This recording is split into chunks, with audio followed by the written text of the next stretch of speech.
안녕하십니까. 가이드 메시지입니다. 오늘도 이렇게 말씀으로 여러분들 만나게 된 것에 감사를 드리고 오늘 말씀을 통해서 하나님의 은혜가 온전히 여러분들 가운데 주어지기를 바랍니다. 자, 오늘 말씀은 우리가 지난 금요일에 살펴봤고 또 뭐죠? 우리가 같이 어제 올렸던 내용 신명기 5장의 말씀과 관련이 있습니다. 신명기 5장 관련이 있어요. 신명기 5장에서 뭐가 주어졌죠? 십계명이라고 하는 주님의 규례와 법도가 우리 가운데 주어졌어요. 이스라엘 백성들에게 주어졌습니다.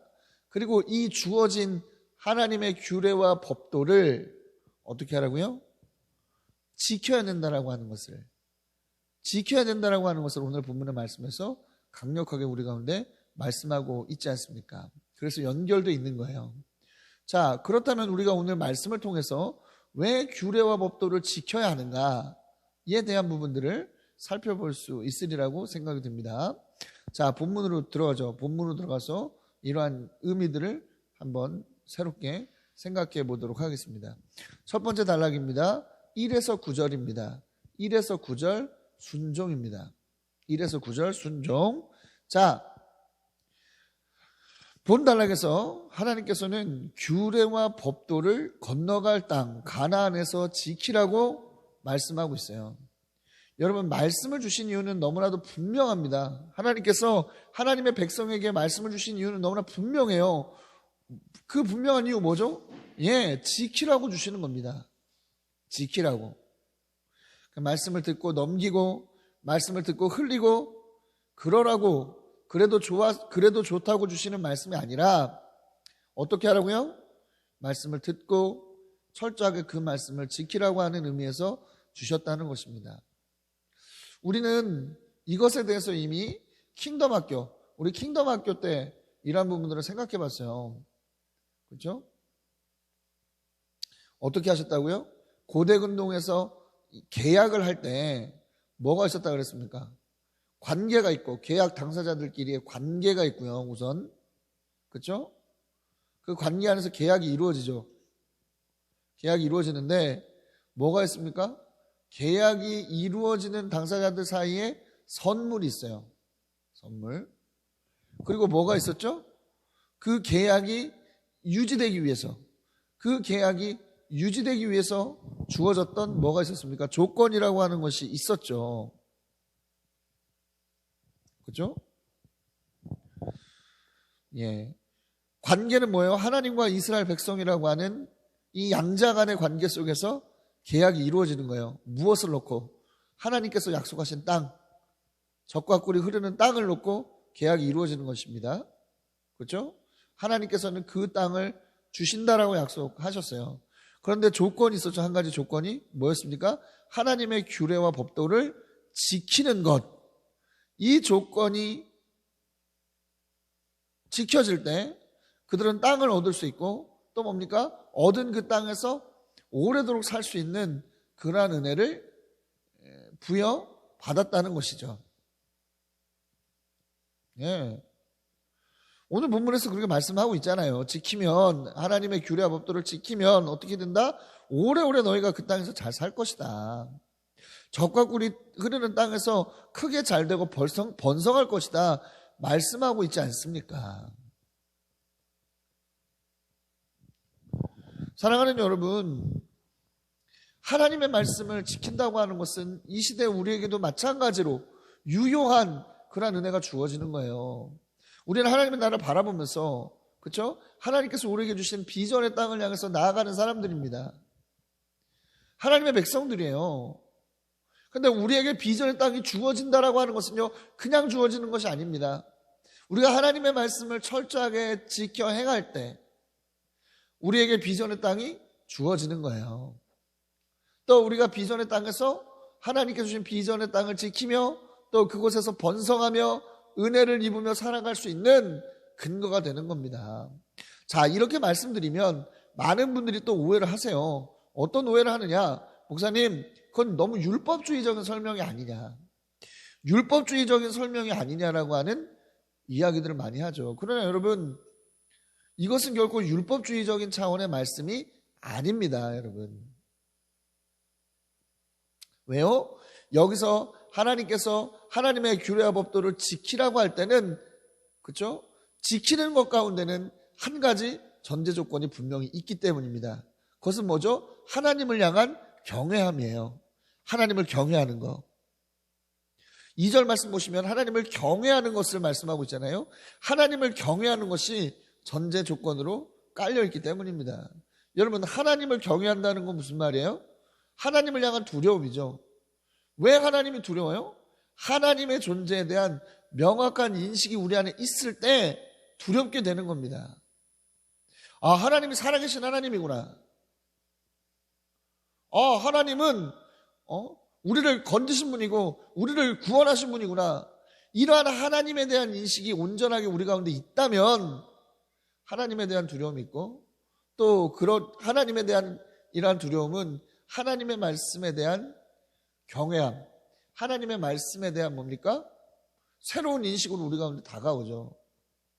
그리고 그 말씀을 어떻게 됩니까? 철저하게 지켜야겠다라고 하는 그런 마음이 우리 가운데 자연스럽게 나오게 돼 있는 거예요.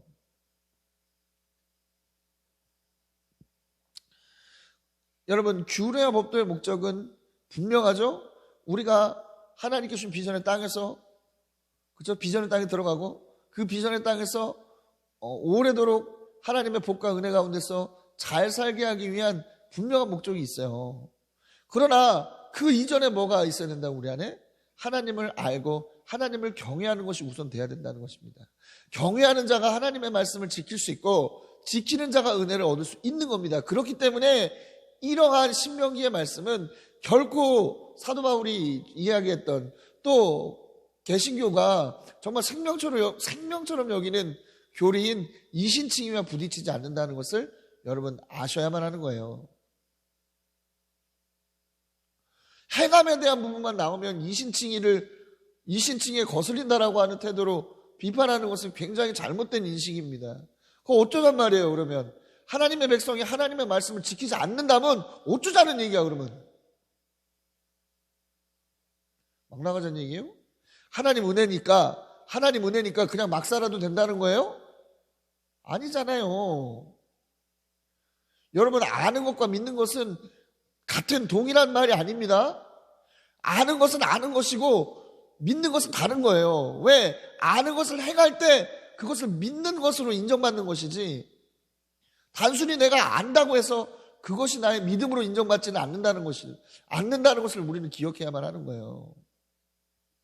이건 제 말이 아니라 차후에 설명하겠습니다만 성경의 말씀이 그렇다는 거예요. 그러니까 너무 지킨다는 것에 대해서, 말씀을 지켜야 된다는 것을 이야기할 때 너무 율법주의적이라고 하는 그러한 툴에서 생각하지 마시기 바라요. 그것이 지금 현재 이 땅을 살아가고 있는 많은 성도들이 삶 속에서 제대로 된 하나님의 은혜를 받지 못하는, 제대로 된 복과 은혜를 받지 못하는, 또 제대로 세상 사람들에게 평가받지 못하게 만드는 아주 중요한 장애물이 된다는 것을 알아야만 해요. 우리는 깨버려야 됩니다.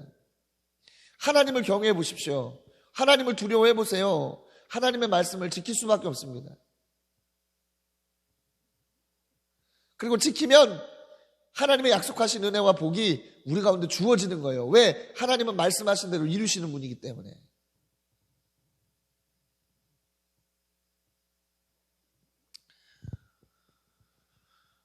이러한 원리를 깨닫는 여러분 되시기 바랍니다.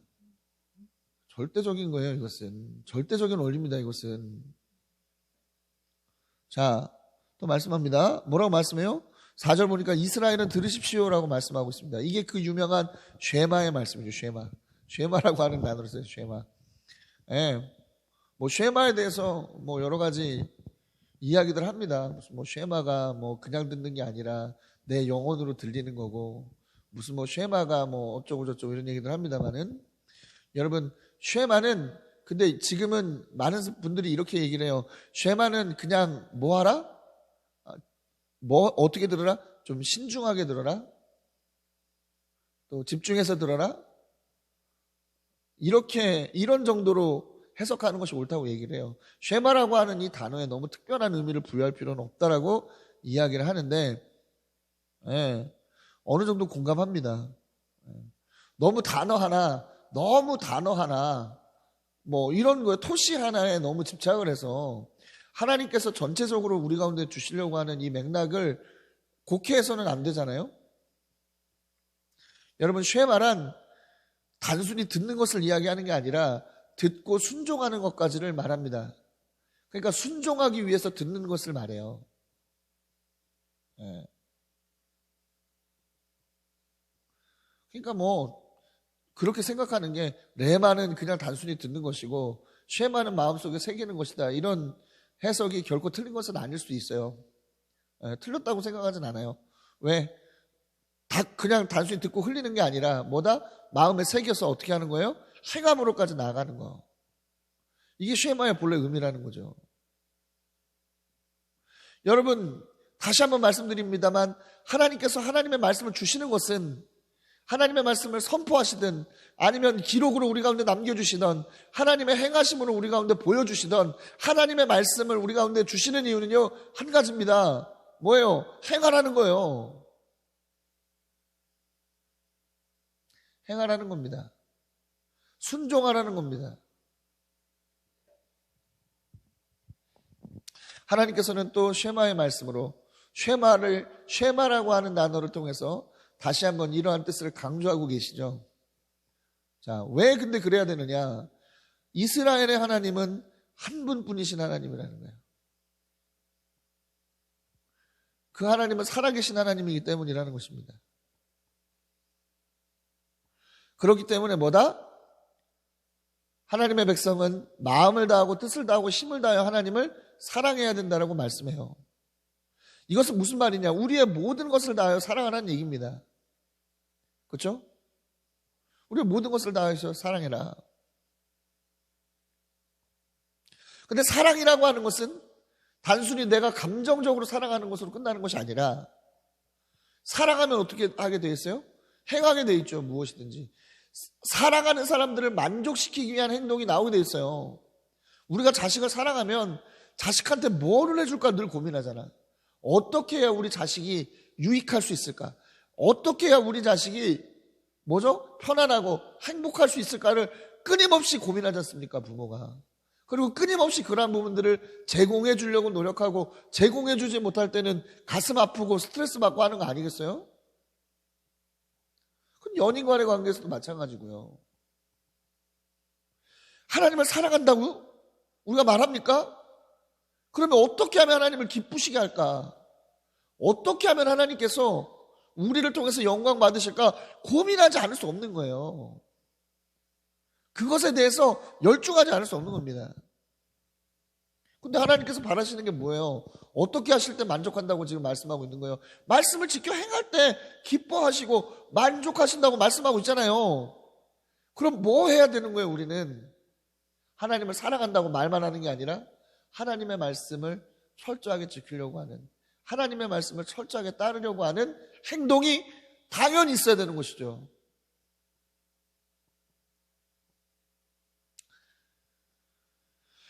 단순히 공로를 쌓기 위한 것이 아니라 무엇을 위해서? 하나님을 사랑하기 때문에 그 하나님의 사랑에서 나오는 그러한 열정, 그러한 열정에서 나오는 행함, 우리 가운데 반드시 있어야 된다는 것이죠. 그러기 위해서 뭘 해야 됩니까? 하나님의 뜻을 알아야 되겠죠?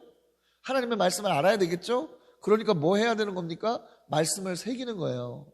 새긴다는 건 뭐예요? 암송하라는 것을 말합니다. 암송. 그러니까 말씀을 어떻게 하는 거예요?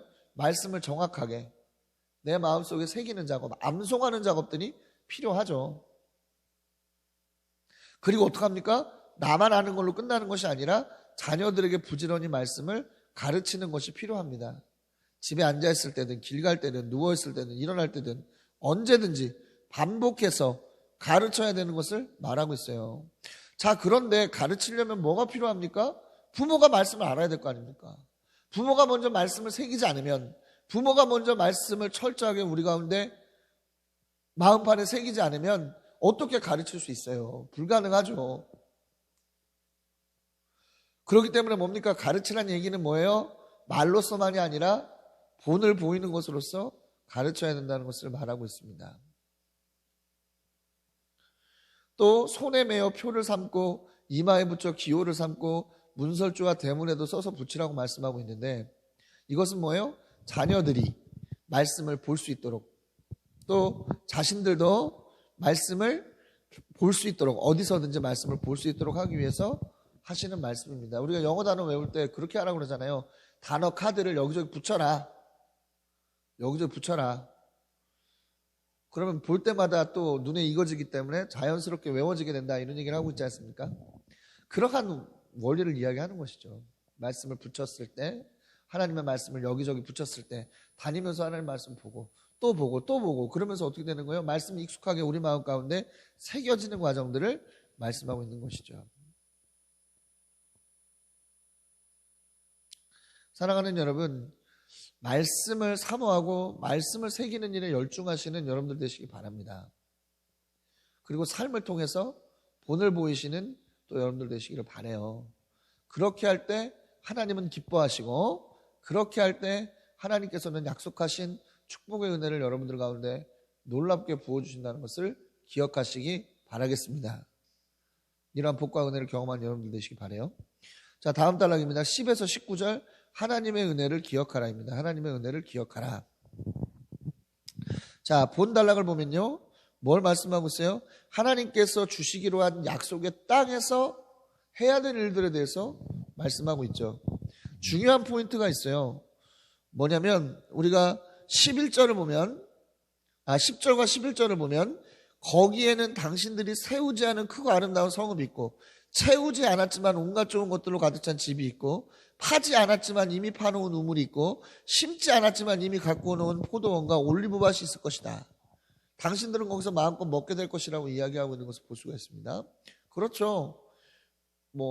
지금 현재 살고 있는 가나안 7족속을 멸하고 거기서 터를 닫고 사는 것이기 때문에 그들이 뭔가를 해서가 아니라, 그렇죠? 이미 있는 것을 얻어서 누리는 것이죠. 예, 이게 하나님의 은혜예요. 하나님의 백성은 하나님께서 주신 은혜와 복을 누립니다. 누리는 거예요. 자, 그런데 중요한 것은 뭡니까? 이 누림이 어디서부터 왔느냐? 누구가 주신 은혜이냐? 이것을 잊어서는 안 된다는 것이죠. 이집트에서 종살이를 하던 자신들을 구원하신 하나님을 잊어버리지 말라 말씀하고 있잖아요. 그래서 하나님을 경외하고 하나님을 섬기고 하나님의 이름으로 맹세하라. 이것은 하나님만이 신적 권위를 갖고 있음을 인정하라는 거예요. 그러니까 하나님만이 살아계신 하나님이다라는 것을 알라는 것이죠. 그래서 어떤 신도 따라가지 말라고 이야기합니다. 하나님은 질투하신 하나님이기 때문에, 이것은 인격적인 하나님의 모습을 나타낸다고 말씀드렸죠. 그래서 하나님의 진노가 일어나면 멸망하게 될 것이다 말하고 있어요. 하나님의 말씀이 우리 삶 속에서 여러분 잃어버리게 되는 이유는요, 여기 있어요. 하나님을 잊어버리면 그렇게 돼요. 하나님의 말씀을 지키는 것이 하나님을 경외하는 것, 그렇죠? 하나님이 어떤 분이신가에 대한 명확한 인식에서 나오듯이, 하나님을 잊어버리면 하나님을 경외하는 마음도 잃어버리고, 하나님을 경외하는 마음을 잃어버리면, 그렇죠? 어떤 일이 일어나는 거예요? 하나님의 말씀을 온전히 지키지 못하는 그런 일들을 합니다. 그래서 다른 것에 관심을 갖기 시작하죠. 우상이라고 하는. 그리고 이러한 행동은 하나님의 질투에 불을 당기고 결국에는 그들이 비전을 얻은 땅에서 쫓겨나게 되는 비참한 결과로 끝나게 된다는 것을 신명기 오늘 말씀은 명확하게 이야기해주고 있는 것을 볼 수 있는 겁니다. 자, 그러면서 모세는 다음과 같이 말을 해요. 마사에서 시험하듯이 시험하지 마라 말씀하고 있는데, 마사가 어떤 곳이냐면 출애굽기 17장 1에서 7절을 보면 이스라엘 백성들이 물이 없자 하나님께 불평하는 그러한 모습이 나타납니다. 그때 불평하는 이스라엘 백성들에게 하나님께서는 모세와 아론을 통해서 호렙산 바위에서 물이 나오도록 하셨어요. 그런데 이게 왜 하나님을 시험하는 행동이냐 봤더니, 하나님이 우리와 계신가 안 계신가를 시험하였기 때문에, 시험하다라고 하는 뜻의 마사라고 하는 지역으로 불리게 되었다라고 설명하고 있는 것을 볼 수가 있거든요. 출애굽기 17장 7절을 보면 그게 뭐예요? 내가 물이 없다고 불평할 때 하나님 불평하는 것으로 하나님이 살아계시냐 안 살아계시냐, 하나님이 우리와 함께 계시냐 안 계시냐를 시험했다는 것이죠. 예, 하나님의 말씀을 하나님께서 행하신 은혜를 잊어버리고, 그렇죠? 하나님을 경외하는 것들을 잃어버리는 성도들의 삶의 태도가 이러한 하나님을 시험하는 태도로 나타나게 된다는 것을 성경에서는 말씀하고 있는 것이죠. 내가 이렇게 한다고, 내가 하나님 말고 다른 신을 섬긴다고 해서 하나님이 아셔? 이런 태도. 내가 하나님의 말씀을 좀 가볍게 여기고 하나님의 말씀을 내가 지키지 않는다고 해서 하나님이 아시냐고. 하나님이 어디 계신데? 하나님이 우리와 함께 계신다는데 하나님 우리와 함께 계시는 게 맞아? 하나님 우리 보고 계신다는데 보고 계시는 거 맞아? 이런 식의 태도로 살아간다면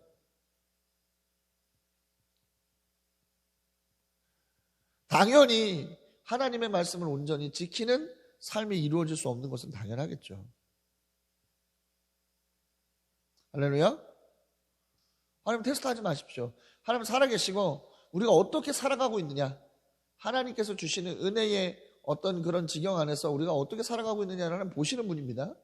하나님은 들으시는 분이고 들은 대로 행하시는 분이에요. 할렐루야. 그렇기 때문에 우리는 뭐예요? 언제나 올바르고 선한 일, 올바르고 선한 일. 이게 올바르고 선한 일이 뭐냐? 하나님의 눈에 바르고 좋아 보이는 일. 다시 말해서 뭡니까? 순종의 삶을 살아갈 때 잘 되는 거예요. 어떤 상황 속에서도. 하나님이 계시지 않는 것 같다라고 보이지 않기 때문에, 하나님이 보이지 않기 때문에 하나님이 정말 살아계시고 함께 하시느냐, 어떤 하나님을 시험하듯이 살아가는 사람들이 아니라 철저하게 하나님 경외하고 하나님 우리와 함께 하신다는 사실을 믿고 우리를 보고 계신다고 하는 사실을 인정하는 사람들,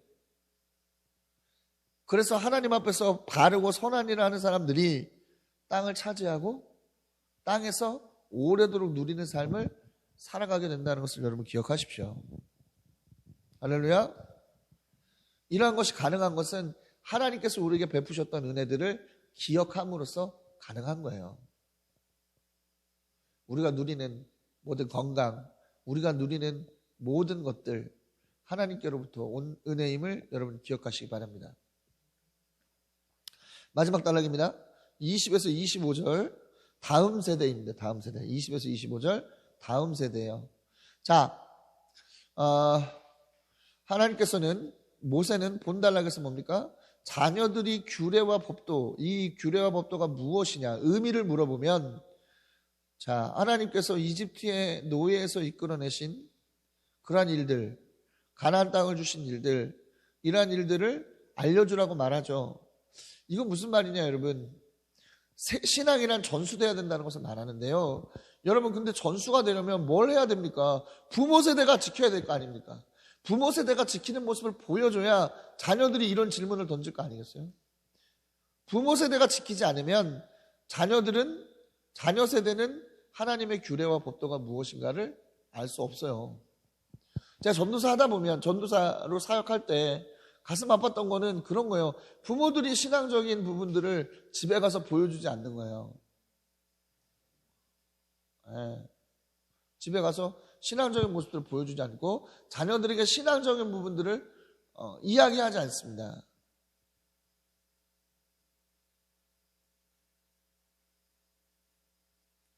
네. 세상적인 이야기를 하죠. 너는 야, 시험이야? 그러면 교회 한번 빠져도 돼. 하나님 다 알아. 시험 한번 빠져도 돼. 시험이야? 아유, 교회 한번 빠지면 돼. 교회 한번 안 가면 어떠니? 하나님 다 아시는데. 야, 방학에 학원 특강 가는데 무슨 수련회를 가? 아유, 수련회 안 가도 돼. 너 지금 너 지금 교회 가서 지금 시간 쓸 때야? 아니야. 너 지금 공부해야 돼.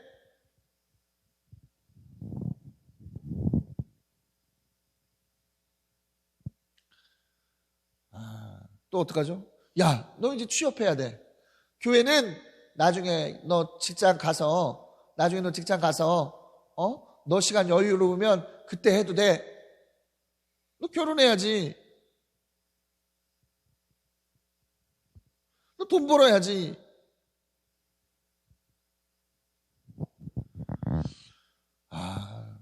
너무 안타까워요. 그러고 나서 나중 돼서야, 자기가 노년이 돼서야 뭘 후회하는 거예요? 내가 자녀들한테 신앙적인 부분들을 더 강조했었어야 되는데. 노년이 돼서 보니까 자녀들은 이미 하나님을 다 떠났고 자신의 통제권을 벗어났기 때문에 이제는 어떻게 할 수 없는 그러한 것들을 한탄하는 그러한 모습들을 많이 보게 됩니다. 여러분, 부모 세대가 먼저 하나님의 말씀을 지키는 삶을 살아야 돼요. 그래야 자녀 세대는 이 하나님의 말씀을 내가 지키고 살아야 되는구나라는 것을 알게 되고 그렇게 살아가게 됩니다.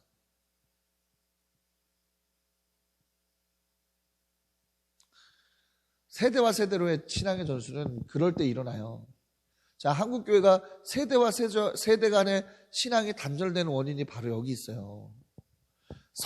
우리 부모의 세대들은 하나님 앞에 신앙을 가지고 정말 대단한 성취, 대단한 은혜, 대단한 복을 누렸습니다. 자신들에게